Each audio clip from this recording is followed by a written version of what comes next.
29th of April 1997, 25,000 people marched through the streets of Perth. This is to rally against the third wave of industrial legislation. From 1993 onwards, when the Richard Court Liberal National Government was elected, they set about undermining the wages and conditions of working people. Looking back over history, this campaign was utilised as a first step and an experiment for John Howard's work choices. Would it create one job? No. Would it make one job more secure? No.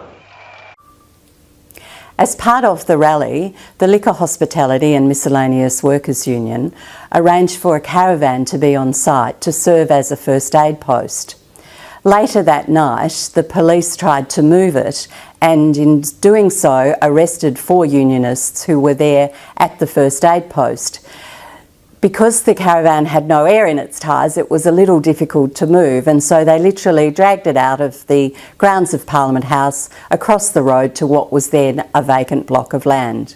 1st of May, May Day 1997, saw a mining lease taken over the area opposite Parliament House, and the Workers' Embassy was established.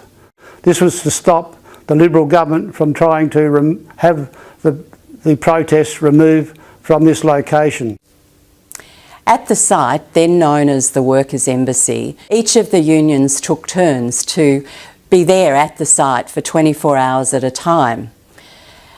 Around 6 o'clock each night, we had a handover from one union to the next, and we actually handed over a pair of barbecue tongs, because the mainstay of our sustenance while we were there was sausage sizzles. We planted gardens, we had a letterbox, we had tourist buses who used to come past, we issued visas, we did all sorts of things to try and build up our presence there. We even had a ball one night.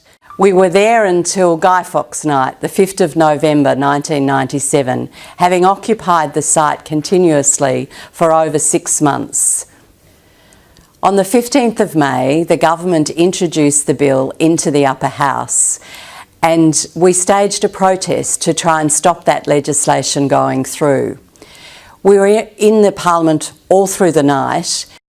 Throughout the night, more and more people gathered outside to show their support for what we were doing to try and stop that legislation passing. By the next day, there were thousands of people outside Parliament House who greeted us with loud acclamation when we emerged.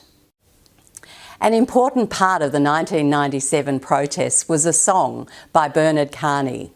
We will all stand together and sing a union song.